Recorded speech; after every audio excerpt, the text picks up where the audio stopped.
అసలు దీనికి ఏం పేరు పెట్టాలి? మీకేమన్నా తెలిస్తే కామెంట్ చేయండి. ఒక్కళ్ళ కోసమే వంట చేయాలి, వండుకొని తినాలి అంటే చాలా కష్టం. అందులో ఆడవాళ్ళకి ఇంకా కష్టం. ఏదుంటే అది తినేద్దాంలే, ఏం తింటే ఏమైంది అని ఆలోచిస్తాం. ఏదో ఒకటి తినాలి కదా! కానీ ఏదో ఒకటి తినాలన్నా ఏదో ఒకటుండాలి. అలాంటప్పుడే ఇలాంటి పేర్లేని రెసిపీస్ అన్నీ వచ్చేస్తాయి. ఇంక ఫ్రిడ్జ్‌లో దొరికిన వెజిటబుల్స్‌తో ఇలా రెడీ చేశాను. మీకో చిన్న స్టోరీ చెప్తాను.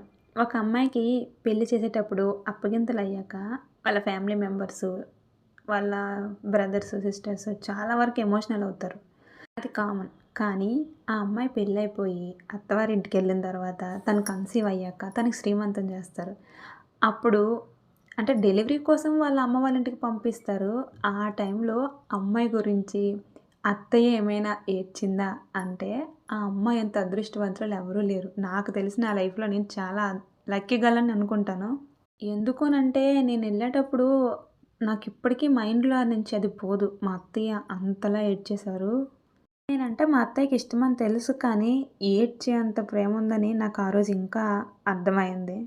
నన్ను పంపించాక ఉండలేకపోతున్నానని చెప్పి మళ్ళీ తీసుకొచ్చి ఇంట్లో పెట్టుకున్నారు. అలా ఉండేది ఆవిడ ప్రేమ.